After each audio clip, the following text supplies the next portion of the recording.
Les relations entre la France et l'Algérie sont caractérisées par une histoire complexe et des interactions souvent tumultueuses. Depuis l'indépendance de l'Algérie en 1962, ces liens sont façonnés par des enjeux historiques, économiques, culturels et migratoires. Toutefois, ces dernières années ont été marquées par une intensification des tensions, révélatrices de divergences profondes sur des questions politiques et diplomatiques. L'analyse suivante traite de deux thèmes principaux, les déclarations controversées de l'ancien ambassadeur français en Algérie, Xavier Driancourt, et la situation politique en Algérie, marquée par une répression accrue des libertés. Cette réflexion examine ces éléments en les situant dans leur contexte historique et géopolitique. Proposition de Xavier Driancourt, une posture de fermeté diplomatique. Xavier Driancourt, ancien ambassadeur de France en Algérie, a récemment proposé des mesures radicales pour réagir aux tensions bilatérales. Ces propositions visent à exercer une pression importante sur le gouvernement algérien, mais elles suscitent également des interrogations quant à leur faisabilité et leurs conséquences. Fermeture des consulats algériens en France. Les consulats algériens jouent un rôle vital pour la communauté algérienne en France, notamment pour les démarches administratives. Délivrance ou renouvellement de passeports, certificats de naissance, visas, etc. L'organisation des élections, permettre à la diaspora algérienne de participer au scrutin, la représentation communautaire, servir de lien entre les Algériens de France et leur pays d'origine.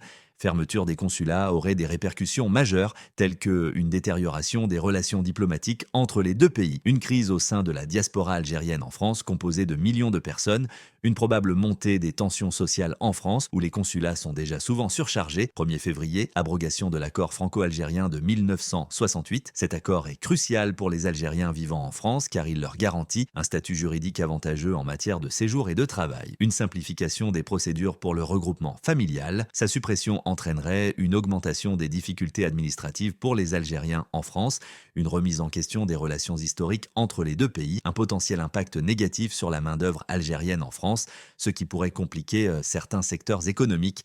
Ces propositions, bien qu'elles ne soient pas encore mises en œuvre, traduisent une vision de durcissement face à ce que certains considèrent comme un manque de coopération de l'Algérie sur des sujets comme les migrations irrégulières. La gestion des retours de personnes en situation illégale, répression politique en Algérie, une inquiétude internationale croissante. L'autre volet majeur abordé dans cette contenu concerne la situation interne en Algérie. Ces dernières années, le climat politique s'est considérablement tendu, notamment depuis le mouvement Irak. Ce contexte soulève des préoccupations importantes. Arrestation et répression des libertés. Depuis le début du Irak, en 2019, un mouvement populaire réclamant des réformes politiques profondes, le gouvernement algérien a adopté des mesures de répression pour réprimer les manifestations, intimider les militants, journalistes et citoyens critiques, maintenir un contrôle strict sur l'expression publique et les rassemblements. Amnesty International a documenté de nombreux cas d'arrestations arbitraires, soulignant que les manifestants sont souvent emprisonnés sans preuves solides. Les lois sont utilisées de manière abusive pour limiter les libertés fondamentales, campagnes électorales sous tension.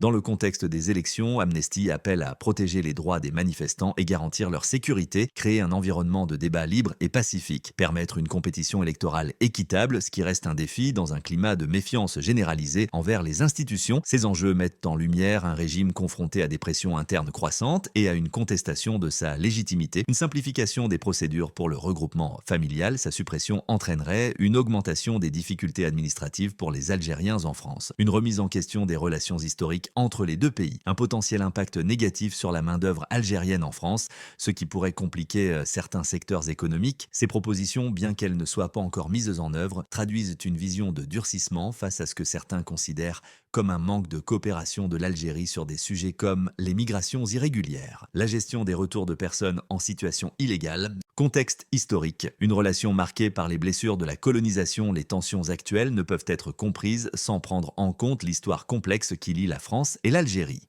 Héritage de la colonisation et de la guerre d'indépendance, la colonisation française de l'Algérie, 1830-1962, a profondément marqué les deux nations, laissant des cicatrices encore visibles aujourd'hui. La guerre d'indépendance, particulièrement violente, a exacerbé les divisions. Des questions comme les excuses officielles de la France ou la restitution des archives coloniales restent des points de friction. Migration et diaspora. Avec plus de 5 millions de personnes d'origine algérienne en France, cette communauté est un pont, mais aussi une source de tension. Les politiques migratoires françaises sont souvent perçues comme discriminatoires. Le discours sur l'immigration en France est parfois utilisé à des fins politiques, exacerbant les tensions bilatérales. Conclusion, les relations entre la France et l'Algérie restent marquées par des enjeux complexes et interdépendants. Les propositions de durcissement diplomatique, comme celle avancée par Xavier Driancourt, illustrent une volonté de réagir fermement à des différends persistants, mais risquent d'accentuer les tensions. En parallèle, la situation interne en Algérie, marquée par une répression croissante des libertés, attire l'attention internationale et soulève des questions sur l'avenir politique du pays. Seul un dialogue sincère et une coopération régulière pourraient permettre d'apaiser les tensions et d'ouvrir une voie vers une relation plus stable et mutuellement bénéfique entre les deux nations. Karim Benzema, un hommage à l'Algérie qui fait le buzz sur les réseaux sociaux. Karim Benzema a récemment partagé une photo où il porte le maillot de l'équipe d'Algérie, un cliché qui a rapidement fait le buzz sur les réseaux sociaux. Lors de ses vacances en Algérie, en juin dernier, l'attaquant a rendu visite à l'équipe nationale au centre technique national de Sidi Moussa, où elle se préparait pour les matchs contre la Guinée et l'Ouganda dans le cadre des éliminatoires de la Coupe du Monde 2026. La Fédération algérienne de football lui a offert un maillot floqué de son nom et du numéro 9 avant qu'il ne soit présent lors de la rencontre contre la Guinée au stade Nelson Mandela où les Verts se sont inclinés 2-1. Ce cadeau a été particulièrement apprécié par le joueur d'Al Ittihad Jeddah qui n'a pas hésité à le porter, comme le montre une nouvelle story sur son compte Instagram qui compte plus de 76 millions d'abonnés. Il ne s'agit pas de la première fois que Benzema pose avec le maillot de l'équipe d'Algérie. Cela témoigne de son attachement à son pays d'origine, bien qu'il ait choisi de représenter l'équipe de France au niveau international. La publication de l'ancien Ballon d'Or 2022 a généré un grand émoi sur les réseaux sociaux, suscitant également une vive réaction des médias français. Dans un contexte similaire, il est intéressant de rappeler que Booba avait critiqué Kylian Mbappé pour ne pas avoir salué ses racines africaines, camerounaise et algérienne. Le rappeur avait reproché à l'international français de ne pas avoir tweeté suite à la victoire de l'équipe d'Algérie lors de la CAN 2019 en Égypte. Après avoir remporté de nombreux titres avec le Real Madrid, Benzema a décidé de relever un nouveau défi en Arabie Saoudite, rejoignant Al Ittihad Jeddah à l'été 2023. Pour sa deuxième saison en championnat saoudien, il semble avoir retrouvé une nouvelle dynamique. Fiat Algérie, lancement de la Fiat Doblo, touristique en janvier 2025 et une stratégie ambitieuse pour l'avenir. Lors d'une interview avec la presse, Riaoui Beji, PDG de Fiat Algérie, a annoncé que la version touristique de la Fiat Doblo sera officiellement commercialisée à partir de janvier 2025. Pendant le salon de la production nationale qui s'est tenu au Palais des Expositions, Fiat Algérie a profité de l'événement pour dévoiler la très attendue Fiat Doblo touristique. Présentée sur le stand de la marque italienne, la voiture a captivé l'attention des visiteurs et a été mise en avant lors de l'inauguration par le président de la République, Abdelmadjid Tebboune. Ce modèle, produit à l'usine de Tafaroui, représente un tournant stratégique pour Fiat Algérie, qui ambitionne de devenir un acteur majeur de l'industrie automobile locale et régionale. En parallèle de ce lancement, Fiat Algérie, qui entame sa deuxième année de production, prépare une série de nouveaux modèles à introduire d'ici la fin de 2025.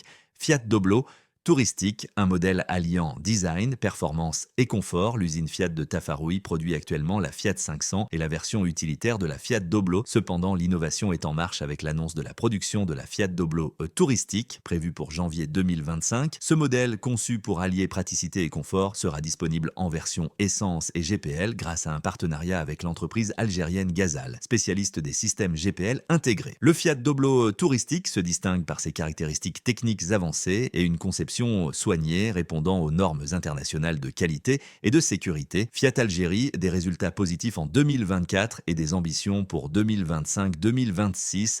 Fiat Algérie poursuit une stratégie ambitieuse visant à renforcer l'intégration locale de ses processus de production et à transformer l'Algérie en un hub automobile pour l'Afrique. Le PDG Raoui Beji a évoqué les progrès réalisés en 2024 et a dévoilé les objectifs pour les 2 prochaines années. 2024, l'intégration locale atteint 10% à la fin de la première année de production. 2025, objectif de 20% d'intégration locale avec l'intégration de 5 nouveaux fournisseurs locaux. 2026, prévision de 30% d'intégration locale avec la mise en place d'un écosystème automobile en Algérie. L'usine de Tafaroui prévoit également d'atteindre une capacité de production de 90 000 véhicules par an d'ici 2026. En parallèle, Fiat Algérie met l'accent sur la formation et le transfert de technologies pour soutenir le développement des compétences locales et la création d'emplois dans le secteur automobile. Actuellement, l'entreprise emploie 1650 travailleurs formés et qualifiés et continue d'investir dans des formations spécialisées notamment dans les domaines de la soudure et de la peinture pour améliorer l'efficacité locale. Vague de froid en Algérie, alerte jaune dans plusieurs wilayas. Les températures prévues pour ce dimanche annoncent une fraîcheur persistante sur plusieurs régions du pays. Selon l'Office national de la météorologie, ONM, le thermomètre variera entre 15 et 18 degrés Celsius sur les régions côtières, offrant ainsi un climat relativement doux par rapport aux zones intérieures. Ces dernières connaîtront des températures comprises entre 9 et 18 degrés Celsius, marquées par un froid plus prononcé, notamment sur les hauts plateaux. Dans le sud, les régions sahariennes afficheront des températures plus contrastées, oscillant entre 11 et 27 degrés Celsius.